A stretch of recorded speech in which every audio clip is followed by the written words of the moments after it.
Hola, hola, muy buenos días. Bienvenidos a este 3x7. Hoy es 5 de abril. Carlos Paredes, Enrique Chávez y Valery Vázquez de Velasco. Vamos a tratar de descifrar lo que ha ocurrido esta semana, bastante movida alrededor del Ejecutivo, bastante presentada, digamos, la guerra ya entre el Congreso y el Ejecutivo. Hay varios ministerios en la mira. Vamos a ver cómo procede esta situación y qué significa detrás de ese juego de poderes que hace tiempo se viene dando.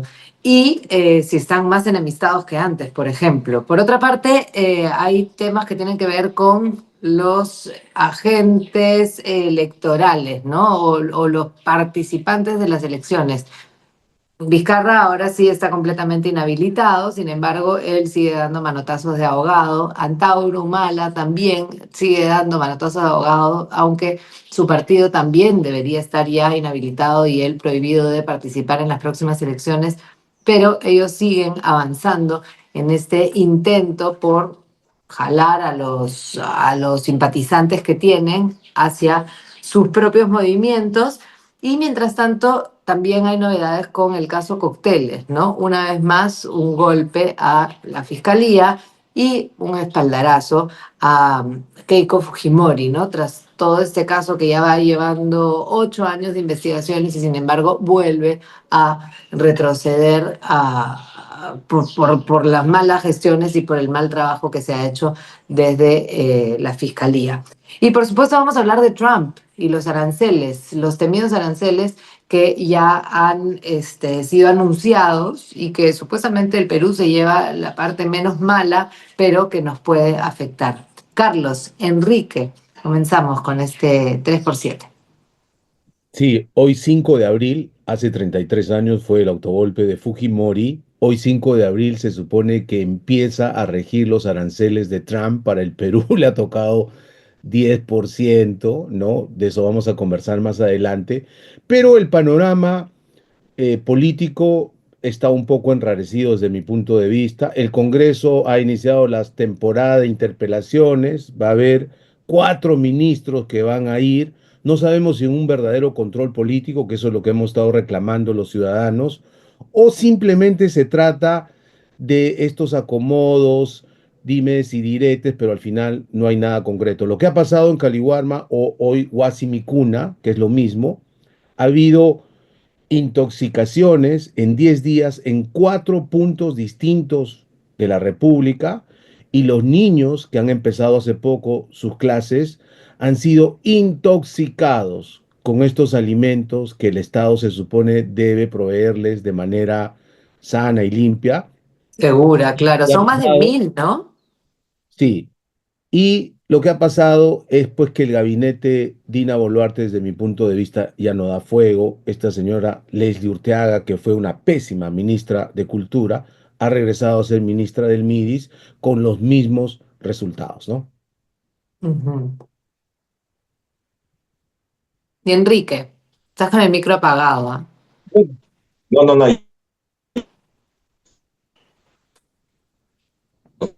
Es que te has movido de sitio y te hemos perdido un poco.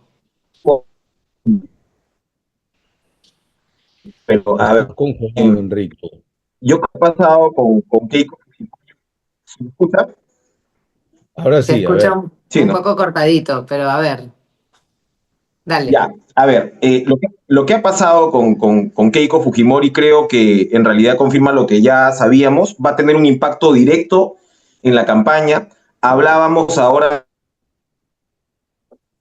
sobre Martín Vizcarra, pero en realidad yo creo que lo que pasa con Vizcarra es una búsqueda desesperada de una opción de centro, ¿no? O sea, quienes defienden finalmente esta imposible continuidad de Vizcarra, que yo creo que ya está cada vez más complicada, están defendiendo en parte esa opción, como quieras llamarla, de centro, caviar, anti, en fin, lo que fuera, porque yo creo que nos estamos dirigiendo a una elección de derecha.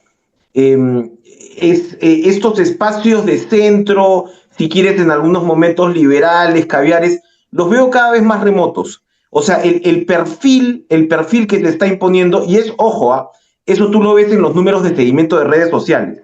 Yo estaba preparando un informe alrededor de eso, y la diferencia entre Keiko, eh, el propio López Aliaga, por supuesto, que está haciendo una campaña muy intensa, Carlos Álvarez, y hasta ahí entraría de repente Hernando de Soto, con los demás es abismal. Las encuestas todavía no nos lo dicen, ¿no?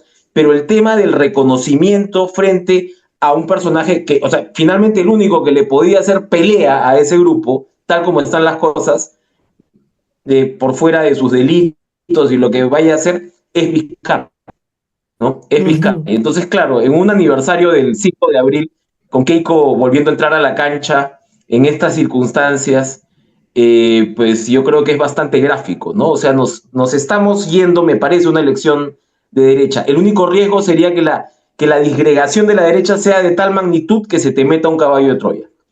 Ese yo creo que sería, eso es lo que yo veo, ¿no? No, evidentemente uno no es pitonizo, pero el ambiente parece preparado por ese lado. Claro, vamos entonces al tema de todo lo que se comienza a cocinar alrededor de las elecciones, ¿no? Por el caso de Vizcarra, Carlos lo tiene al detalle. Él ha sido inhabilitado por el Congreso en dos oportunidades. Ahora el Jurado Nacional de Elecciones también interviene, además con esta sentencia o a partir de esta sentencia del Tribunal Constitucional. Él, en principio, no pudo seguir tampoco cuando fue elegido congresista de la República. Creo, Enrique, que deberías ir como que moviéndote a un sitio donde el internet funcione mejor porque estás hasta volteado. Dale, dale, dale. Ya, entonces yo creo que el caso de Vizcarra, igual, Ya. podemos profundizar sobre esa situación, pero y también sobre todo este grupo de gente que necesita un representante en esa línea política. Pero lo cierto es que las instituciones están para algo y definitivamente se está demarcando sus movimientos, pero él actúa más allá de esa situación, que es un poco lo mismo que está pasando con Antauro, que yo decía al principio. Antauro tiene el partido inhabilitado y sin embargo sigue rodando políticamente, sigue teniendo militancia, sigue teniendo simpatizantes y él dice que todavía no ha sido formalizada esa exclusión de su partido, con lo cual va a tratar de participar. Una cosa es lo que se vea de la derecha que se está moviendo y otra cosa, y ahí podemos incluir también a Cerrón, es lo que se está haciendo desde la clandestinidad, desde abajo, socavando desde la izquierda, que tal vez puede ser una movida mucho más inteligente que lo que está haciendo la gente experimentada de la política nacional. Miren, en un ambiente tan polarizado como vivimos en el país en los últimos años, los expertos dicen que están dadas las condiciones para que cualquier radical, ya sea de derecha o de izquierda, irrumpa en la presidencia. Ahora, la pregunta que nos hacemos en el Perú es si el desastroso gobierno, no solo de Pedro Castillo, sino de Dina Boluarte, que es la misma plancha, va a afectar a la izquierda, sobre todo a la izquierda más o menos radical, tipo Cerrón, tipo Guillermo Bermejo o algún otro candidato que ya se está perfilando, ¿no? Y claro, lo que decía Enrique, ¿dónde está el centro donde se supone está la mayor cantidad de electores en el Perú? Creo que es una quimera. No hay lugar porque el grado de polarización es tal que el centro está desapareciendo, claro. Y Vizcarra, hay que poner en contexto las cifras, él ha sido inhabilitado dos veces, va por la tercera inhabilitación por el Ujú. Congreso. Eso es una sanción política que está plenamente respaldada en la Constitución. Lo inhabilitan para cumplir función pública alguna por 10 años, ¿no es cierto? Lo que ha pasado ahora es que el Jurado Nacional de Elecciones adicionalmente lo ha sacado del padrón de Perú Primero, que es el partido nuevo que ha construido, y por lo tanto, sin ser militante de un partido, no podría postularse a la presidencia, ¿no? Claro, yo supongo que Vizcarra en esta realidad paralela o escuchando a su defensora número uno, su abogada de oficio, Rosa María Palacios, él cree que va a ir a la Corte Interamericana de Derechos Humanos, va a invocar el precedente Petro de Colombia cuando fue alcalde de Bogotá y de inmediato lo van a reivindicar. Yo creo que no. O sea, demasiado optimismo. Rosa María Palacios lo dice con una seguridad, con la misma seguridad con la que dijo que él no se había vacunado, que Pedro Pablo Kuczynski no iba a indultar a Fujimori, o que no era la letra de Nadine, o que Villarán no era corrupta, en fin. O sea, creo que están viviendo en una realidad paralela y lo concreto es que Vizcarra, no sé de dónde han sacado, y lo dice Rosa María Palacio, que tiene 20 puntos en las encuestas. No sé qué encuestas ha visto. Yo he visto la última donde sí se le menciona, tiene 3%, ¿no? Y claro, dicen, fue el más votado en la elección del Congreso anterior. Sí, tuvo 260.000 votos, ¿no? Keiko, cuando fue la más votada, tuvo 800.000. Urresti, cuando fue el más votado en el Congreso que reemplazó al que él disolvió Vizcarra, tuvo 580.000. O sea, ¿de qué estamos hablando? ¿Cuál es su caudal? Ujú. Una cosa es que tengas millones de seguidores en TikTok, que la mayoría son jóvenes que van a distraerse ahí, y otra cosa es que te tomen en serio como opción para que voten por ti, ¿no? Ya, lo que pasa es que también todo esto hace bulla, ¿no? Nosotros sabemos perfectamente que la gente que hace bulla no necesariamente es la gente que conviene para la política nacional o para las reformas que se necesitan, pero al final de cuentas esa bulla funciona y el hecho de que haya sacado 260.000 votos en su momento igual indicaba que era el que más votos había conseguido, porque ayer hablaba con Marta Moyano y ella en su vida creo que no ha pasado de 25.000 votos y sin embargo ha sido congresista en 4 periodos legislativos. Entonces, al final llegas y haces la bulla. Lo que me queda en duda es si realmente Vizcarra va a poder revertir esta situación con apelaciones y demás para lo que queda del tiempo antes de las próximas elecciones. Y si eso a él le suma, porque puede victimizarse o lo que sea, pero al final de cuentas, con tantas inhabilitaciones y con tantos pronunciamientos de parte de los entes electorales, al final le va a alcanzar el tiempo para participar en estas elecciones del 2026. No, no le va a alcanzar el tiempo. Disculpen, yo me he seguido moviendo porque hay un tema de señal, pero ojalá que el ruido de las obras no se filtre mucho. Pero bueno, ahora estoy con buena señal. No, yo creo que no le va a alcanzar. Yo creo que no le va a alcanzar y yo creo que finalmente estas decisiones de la justicia electoral están eliminando un grado de incertidumbre de manera más o menos temprana, lo cual es interesante, ¿no? O sea, siempre es esta cosa de la espada de Damocles, de la gran amenaza, sea el caso de Vizcarra o el caso de Antauro, que es evidentemente pues mucho más gráfico en términos de una amenaza contra la democracia.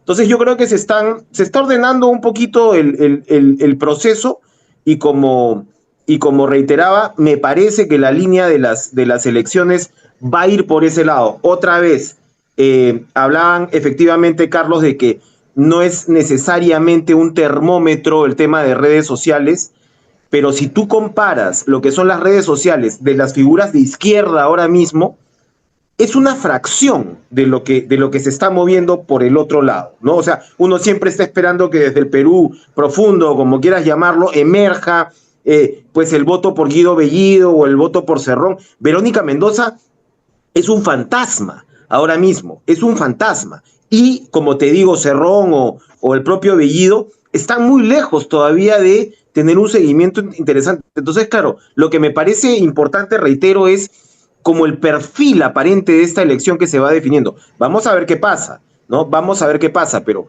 hemos venido prácticamente de 10 años de caos, y vamos a ver si finalmente de alguna manera esto tiene un correlato, ¿no? Y claro, y a eso súmale el peso de la derecha que se está dando en todo el mundo, una derecha conservadora, ¿no? Lo que está pasando con Extrema, Trump, lo que ¿no? está pasando con Milley, ahora mismo lo que Trump ha hecho, claro, ya ni siquiera es derecha, ¿no? Es tumbarte abajo el orden mundial de los últimos 60 años. Entonces, las categorías también cambian, pero me parece que los acentos van a ir por ese lado, ¿no? No, y además estábamos hablando de cómo el Congreso, el actual Ejecutivo podría afectar a la izquierda, pero el actual Ejecutivo ya no tiene ninguna identificación con la izquierda. Es decir, al final, yo creo que por más Pedro Castillo que sea el que encabezaba la plancha presidencial que sigue todavía en el gobierno, al final de cuentas, Dina Boluarte ha deshecho esa cercanía, digamos, a un partido de izquierda. Ella está, bueno, muy ocupada en sus cosas y luego está muy amistada con quienes le conviene, pero no hay realmente una línea política que pueda identificarse con estos extremos de los que estamos hablando, más que por Caos e conveniencia improvisación. y por Caos e circunstancia. improvisación más que izquierda. Caos e Perdón, improvisación. Caos e improvisación más que izquierda, ¿no? Eso es lo que te marca un poco, yo creo, este quinquenio. pero creo que tampoco se identifica con el lado que puede haber tenido Cerrón o que sigue teniendo en su discurso, o mucho menos con un Antauro. Entonces, en ese sentido también le hace daño bueno, a la política en general, el no definirse y por supuesto no avanzar, ¿no? Y hablábamos en ese punto también de la PCM, ¿no? O sea, la situación con Adrián Sen y el hecho de que, por ejemplo, ahora vamos a hablar un poquito más adelante de los aranceles de Trump, ni siquiera estén enterados de lo que está pasando a nivel de lo más importante que puede ocurrir, ¿no? Y que está ocurriendo a nivel internacional con relación directamente a nosotros. Ni siquiera lo de los aranceles no es algo nuevo, lo hemos mencionado 20 veces, es algo que venía teniendo peso desde el principio de la elección de Donald Trump. Y sin embargo, en este país no solamente aceptamos lo del 10% como si nada, sino que decimos que no estamos siendo conscientes de un cambio como ese y las consecuencias que puede tener. Podemos saltar a ese tema, tal vez, el hecho de que nuestro ejecutivo, Adrián Sen, y la realidad internacional no están ni siquiera, no sé, no se han leído ni los titulares en ese sentido de los periódicos. Solo breve para hablar de las interpelaciones que ya se han anunciado y se van a votar en el Congreso. Interpelan al ministro de Educación Morgan Quero porque ya es un meme viviente, ¿no? Es un meme ministro. Esta semana, dos exabruptos más para su colección. Dijo que se podía enseñar inglés en los colegios públicos sin profesores de inglés, ¿no? Y después dijo que vive el autismo en un día donde se tenía que concientizar al país sobre esta condición, ¿no? Y claro, sale sin que se le mueva una arruga a decir que la presidenta se ha operado 4 o 5 veces por necesidad estrictamente médica, que no hay ninguna operación de carácter estético, ¿no? Ni él mismo se lo cree. Bueno, él es el encargado de asegurar, primero, hoy, valga la redundancia, la seguridad en los colegios públicos que están siendo extorsionados, públicos y privados. No hay ese servicio y menos el servicio adecuado para los colegios públicos. Luego tenemos a la ministra Miris, que antes fue su novia, una muy mala ministra de Cultura. Hoy regresa, me imagino por recomendación de él, que se ha convertido en el felpudo número uno de Dina Boluarte, a agarrar una cartera tan delicada como Midis, y en 10 días se ha producido 4 intoxicaciones en este nuevo programa Huasimicuna, que para efectos prácticos sigue siendo una bomba que envenena a nuestros estudiantes, ¿no? Ministro de Transportes, el aeropuerto nuevo, no hay cuándo abra sus puertas y cada día se encuentra un error adicional más. Ahora se han encontrado aguas subterráneas que no se tenían previstas en el diseño original, esos puentes y la seguridad, en fin, el acceso. Hay dos otros aeropuertos en el interior claves, el aeropuerto de Jauja, por ejemplo, que es muy importante para todo el centro, no solo la sierra, sino la selva central, y el aeropuerto que está al norte, ¿no? En Amazonas, que es la puerta de entrada a Cuelap, un punto importante del turismo peruano, también atendido por Corpac mal, todo mal, ¿no? Y el ministro de la PCM, es decir, el presidente del Consejo de Ministros, lo que tú decías, Valerie, sin ningún tipo de coordinación, el PCM es el que coordina intersectorialmente e intergubernamentalmente, es decir, con todas las carteras y con los gobiernos locales o subnacionales. Nada de eso está ocurriendo. O sea, como lo dice Enrique, hay improvisación supina, mediocridad y desgobierno. Y podemos hablar de Donald Trump, Enrique, tú que además sigues las noticias internacionales, así como has seguido a Argentina y todos los cambios a partir de Milei, me imagino que también estás como muy enterado de la situación de Donald Trump, ¿no? Y todas las consecuencias que ha traído, el hecho de que reaccionen países como China al anuncio de Trump de subir los aranceles, pero que nosotros también hayamos de alguna forma aceptado, ¿no? Nuestro 10% sin tener ninguna negociación, o vamos a tener la negociación por parte de Alfredo Ferrero, que sí está en Estados Unidos y que sí podría ser una pieza importante y positiva dentro de esto que nos toca. Es buen punto lo de Ferrero, es buen punto lo de Ferrero porque es una persona que negoció el TLC que Trump está violando abiertamente, ¿no? Claro. Bajo razones, él dice de seguridad nacional, pero efectivamente, claro, los países están respondiendo en algunos casos con más aranceles, como es el tema de China. Macron ha salido a decir que Europa son 450 millones de consumidores, que es un mercado más grande que Estados Unidos, que si se unen puede de alguna manera revertir o repeler esto. Pero yo creo que el Perú también está pasando piola por Chancay. O sea, no quieren mover mucho las aguas, porque hasta ahora el tema Chancay no ha generado, más allá de amenazas sueltas, digamos, una reacción específica de Estados Unidos, ¿no? Entonces, lo que se está diciendo es, ok, tenemos nos hemos quedado con esta base del 10%, nuestros textiles podrían competir en mejores condiciones, evidentemente las agroexportaciones donde Estados Unidos es el principal destino, habría que ver que no nos duela tanto, etcétera. Pero yo creo que efectivamente, pues, esto te sigue empujando a los brazos de China, ¿no? Vamos a ver cómo se va configurando esta situación, pero me parece que el tema Chancay tiene un peso ahí en la discreción que puede tener el Perú entre quienes saben esto, ¿no? Porque como estábamos hablando, varios ministros están más perdidos que mango en ceviche. Y a nivel de economía, ¿esto cómo va a afectar? O sea, ya ha movido, por supuesto, la bolsa del mundo y todo el mundo está muy alerta, pero ¿las consecuencias van a ser a largo plazo o es una primera reacción al anuncio de Trump?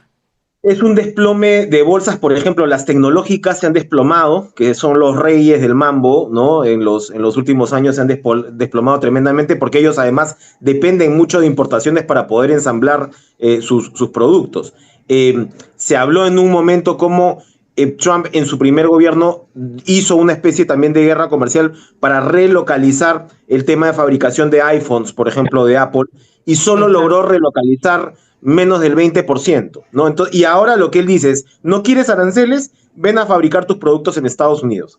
Yo creo que es muy difícil que eso se vaya a revertir de alguna forma. ¿Cuál va a ser el efecto en la economía a largo plazo? Probablemente el dolor venga por el lado estadounidense, ¿no? Ya el fantasma que era el inflacionario, que en el Perú no lo tenemos hace muchos años, pero el fantasma inflacionario está siendo reemplazado por el fantasma de la recesión.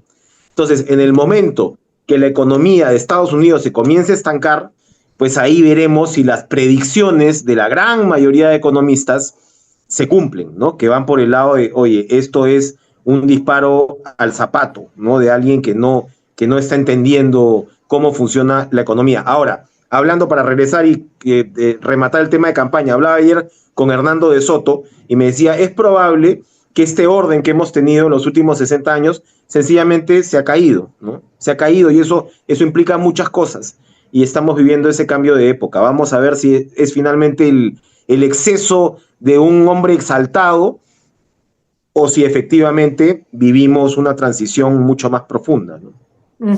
Y en el caso de Hernando de Soto comienzas a escuchar propuestas porque lo que hemos visto hasta ahora es un intento de organizar las fuerzas que podríamos ver enfrentadas o proponiendo algo a futuro, pero todavía no conocemos ningún plan de nadie, ¿no? Ya viene con algún plan porque Hernando de Soto, bueno, por experiencia, por un lado, pero por otra parte también va a tener que competir con otras edades, con otras fuerzas, con otras